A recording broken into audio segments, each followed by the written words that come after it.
Oke, selamat pagi semuanya. Pagi sudah semua kan pastinya? Sudah semua kan? Ya. Oke, di sini sebelumnya kita berdoa dulu ya. Siapa yang mau pimpin doa? Oke, silakan. Sebelum kita berdoa keyakinan masukkan.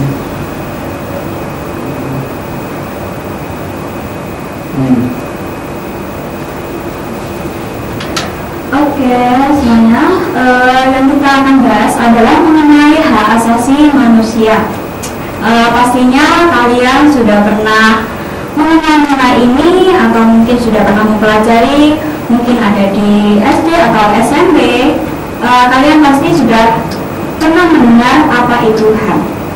Oke, pertama-tama saya mau menanyakan terlebih dahulu, bagaimana sih perspektif kalian mengenai hak asasi manusia? Apa itu hak asasi manusia yang kalian kenal aja? Silakan, mau ditunjuk atau mau menyerahkan diri aja? Silakan, siapa?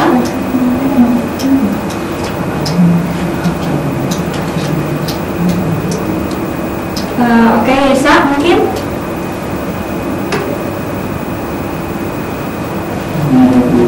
Oke, Hana mungkin tahu. Kalau menurut saya hak asasi manusia itu adalah hak yang kita miliki, yang sudah ada sejak kita lahir. Oke, berarti sifatnya hakiki ya, sudah ada sejak lahir. Mungkin yang lainnya ada yang pendapatnya berbeda. Siapa? Silakan. Putri atau Febri? Belum ada. Oke, silakan. Menurut saya kalau hak ini adalah hak asasi manusia yang mendekat pada diri setiap manusia atau individu. Jadi hak ini misalkan kita hak untuk mau jalan, mau apa, itu hak diri kita manusia. Oke, berarti hak itu sudah melekat sejak awal ya manusia. Oke, selanjutnya nih kita akan belajar mengenai apa itu HAM menurut para ahli. Mungkin agak nggak kelihatan ya, kekecilan ya. Oke, yang saya bacakan. Jadi HAM itu meliputi nilai-nilai ideal yang mendasar, dan tanpa nilai itu manusia itu tidak dapat hidup sesuai dengan harga dan martabatnya sebagai manusia. Di sini saya mengambil pengertian HAM dari beberapa ahli. Yang pertama yaitu menurut John Locke. Menurutnya HAM itu yang langsung diberikan oleh Tuhan pada manusia sebagai hak yang dikodrati. Karena itu tidak ada kekuatan yang ada di dunia yang bisa mencabut HAM. Karena HAM itu memiliki sifat mendasar dan suci. Karena dari Tuhan tentunya itu sifatnya suci. Yang kedua, mirip ya dengan pendapat yang terdahulu, yaitu bahwa HAM itu hak dasar yang dibawa manusia sejak lahir sebagai anugerah dari Tuhan. Selanjutnya yaitu pendapat dari John Natterson. Beliau itu adalah salah satu anggota dari PBB yang berpendapat mengenai HAM. Nah, menurutnya itu HAM itu adalah nilai-nilai yang secara inherent melekat di dalam diri manusia, dan tanpa hak itu manusia itu tidak dapat hidup sebagai manusia. Dari pendapat beliau, kita dapat memaknai bahwa hak asasi manusia itu adalah hak alamiah yang melekat di dalam diri manusia dan sesuai kodrat manusia sebagai insan merdeka yang berakal budi dan berbalik kemanusiaan. Dari sini juga kita bisa memaknai bahwa HAM itu sifatnya mutlak dan tanpa batasan. Tanpa batasan di sini itu maksudnya karena HAM itu batasan dari HAM itu adalah HAM dari orang lain. Jadi hak asasi kita itu, batasannya itu hak asasi dari orang lain. Oke, selanjutnya kita mengenal kembali mengenai HAM menurut Miriam Diarjo. Menurutnya, HAM itu hak yang dimiliki setiap orang yang ada sejak lahir di dunia, dan HAM itu sifatnya universal. Bagaimana yang kita ketahui universal? Universal itu yang artinya menyeluruh bagi siapapun ya teman-teman. Lalu selanjutnya menurut Profesor Wijoro ini tadi sangat mirip dengan Profesor Desi Diarjo. Lalu yang terakhir menurut Undang-Undang Nomor 39 Tahun 1999, yaitu bahwa HAM adalah hak yang melekat pada diri manusia sebagai makhluk ciptaan Tuhan, dan hak tersebut itu anugerah yang wajib dilindungi dan dihargai oleh setiap manusia. Oke, selanjutnya mengenai ciri-ciri HAM. Kalau sudah saya singgung tadi bahwa ciri-ciri HAM itu ada hakiki dan universal. Hakiki sendiri itu artinya HAM itu sudah ada sejak manusia lahir. Lalu ada universal, berarti menyeluruh, tidak memandang perbedaan manusia, baik gender, baik suku, agama, dan perbedaan status lainnya. Dan yang ketiga itu HAM tidak dapat dicabut ataupun diserahkan kepada pihak lain. Dan yang keempat, hak asasi manusia itu tidak dapat dibagi. Jadi semua orang itu berhak dan pantas mendapatkan semua haknya. Bisa saja mengenai hak sipil, hak politik, hak ekonomi, hak sosial, dan hak budaya. Oke, di sini saya cantumkan 10 hak dasar menurut Undang-Undang Nomor 39 Tahun 1999. Bisa teman-teman baca di sini. Saya ingin bertanya pada teman-teman, ini kan menurut UU Nomor 39 ya. Kita bisa ambil simbolnya, misalnya dari Pancasila nih. Ada sila-silanya yang di sana itu sangat erat dengan HAM. Mungkin ada yang tahu di sila yang mana mengenai hak asasi manusia yang apa? Bisa disebutkan 1 atau 2 hal boleh.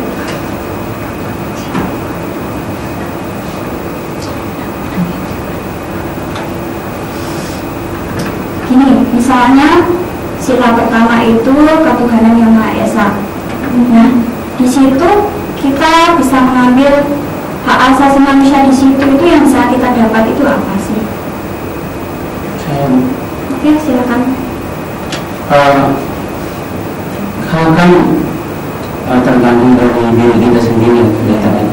Jadi kalau kayak Pancasila yang terutama ketuhanan yang Maha Esa itu, kalau kita ambil di hak berarti kita berhak untuk memilih agama menurut keyakinan kita masing-masing. Oke, dan juga betul sekali. Oke, ini teman-teman sudah baca ya. Nah, HAM tadi itu kan harus dilindungi ya, dilindungi dan dihargai. Tentu negara itu punya landasan hukum yang melandasi kenapa HAM itu harus ada dan HAM itu penting. Yang pertama, di sini ada Pancasila, terutama yaitu sila kedua, yaitu kemanusiaan adil dan beradab. Yang kedua, yaitu UUD 1945 pasal 27 sampai 34. Lalu ada pasal 28 dari A sampai dengan C. Yang ketiga yaitu penetapan MPR nomor 17 tahun 1998. Yang keempat yaitu yang tadi sering saya sebutkan, UU nomor 39 tahun 99. Dan yang kelima yang saya ambil yaitu UU nomor 26 tahun 2000 tentang pengalihan hak.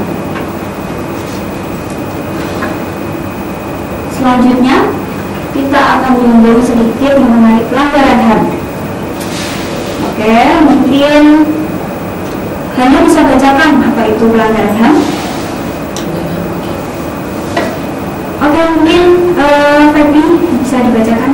Pelanggaran HAM adalah setiap perbuatan seseorang atau orang, termasuk aparat negara baik disengaja maupun tidak disengaja, atau kelalaian yang secara melawan hukum mengurangi, menghalangi, membatasi dan mencabut hak seseorang atau kelompok orang yang dijamin oleh undang-undang ini dan tidak mendapat atau dikhawatirkan tidak akan memperoleh penyelesaian hukum yang adil dan benar berdasarkan mekanisme hukum yang berlaku. Oke, terima kasih Febri.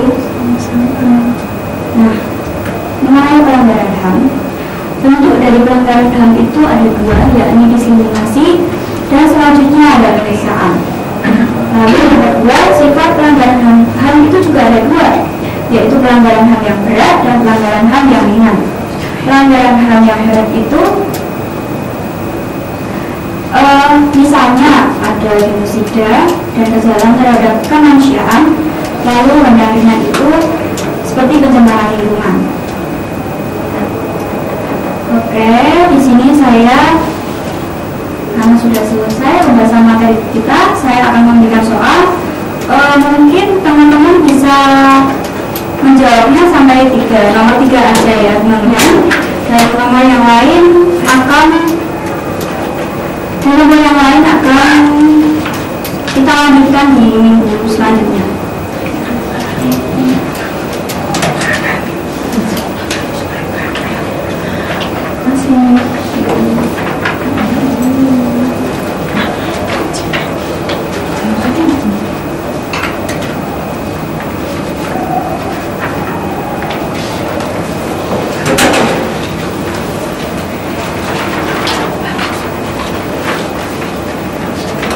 Mungkin ada yang kurang paham dengan soalnya, silakan bertanya.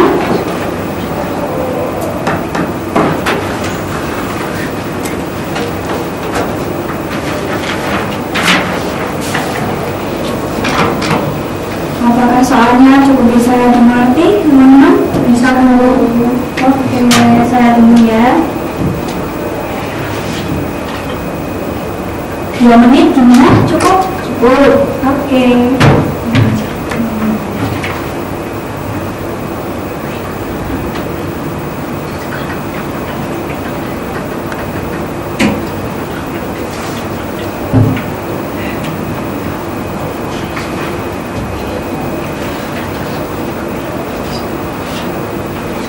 Bisa, ada yang sulit? Bisa. Benar, gimana? Bisa dulu. Oke.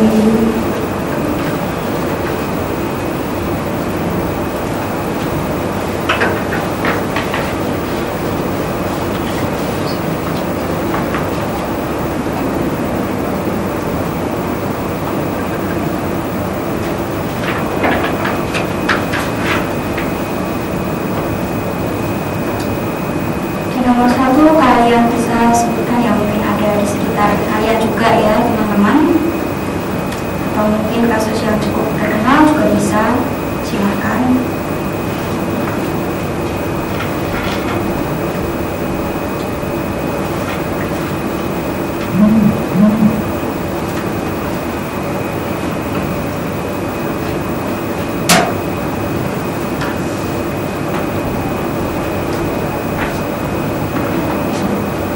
Waktunya sebentar lagi.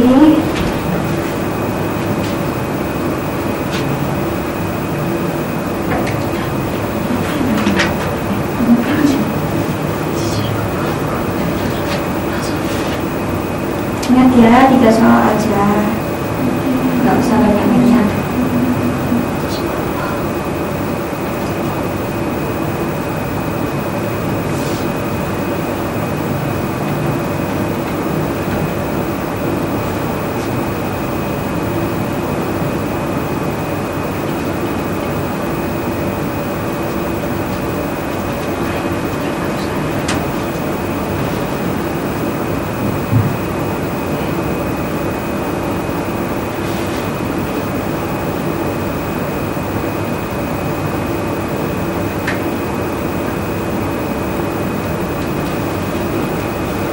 Cukup ya teman-teman?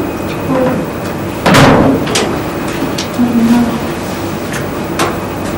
Oke, soalnya nggak sulit ya.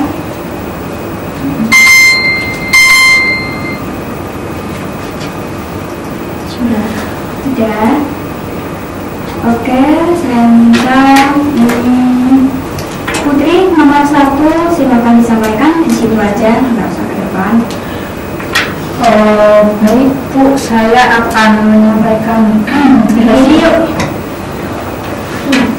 hasil kerja saya.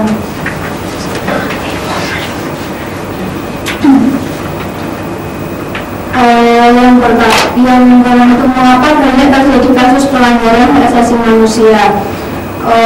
Jawaban saya yaitu karena adanya perbedaan kepentingan bisa berpotensi terjadi benturan kepentingan yang dapat berkaitan, salah satunya mendahulukan ego sehingga melakukan hal-hal sesuai kehendaknya yang sebenarnya merupakan pelanggaran hak asasi manusia. Oke, itu Bu. Terima kasih. Sama Bu. Selanjutnya, Hana nomor 2 bisa disampaikan.